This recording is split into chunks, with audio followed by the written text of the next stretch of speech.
ভুল করেও মানিব্যাগে এই 4টি জিনিস রাখবেন না, তা না হলে আপনার মানিব্যাগে আর কখনোই টাকা আসবে না, বরং আপনি আরো ঋণে ডুবে যাবেন। কি সেই জিনিস, সেটা জানার আগে যারা মন থেকে বিশ্বাস করেন বিপদে পড়লে রক্ষা করবেন প্রভু শ্রীরাম, তারা লাইক করে কমেন্টে জয় শ্রীরাম লিখে দিন। নাম্বার 1, কিছু মানুষ আছে যারা কেনাকাটা করার পর পুরনো বিল তাদের মানিব্যাগেই রেখে দেয়, তবে জেনে নিন এতে মা লক্ষ্মী খুবই অপমানিত বোধ করেন, ফলে আপনার জীবনে আর্থিক কষ্ট নামতে পারে। নাম্বার 2, মানিব্যাগে কখনোই ভগবানের ছবি রাখা উচিত নয়। শাস্ত্রবিদরা বলছেন মানিব্যাগে ভগবানের ছবি রাখলে ঋণের বোঝা মাথায় চেপে যায়।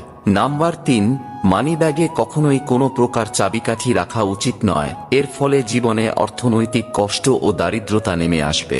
এবং নাম্বার 4, মানিব্যাগে ভুলেও কখনো আপনার স্বর্গীয় আত্মীয় স্বজনদের ছবি রাখবেন না, কারণ বাস্তুশাস্ত্র মতে এই কাজ খুবই অশুভ বলে মনে করা হয়।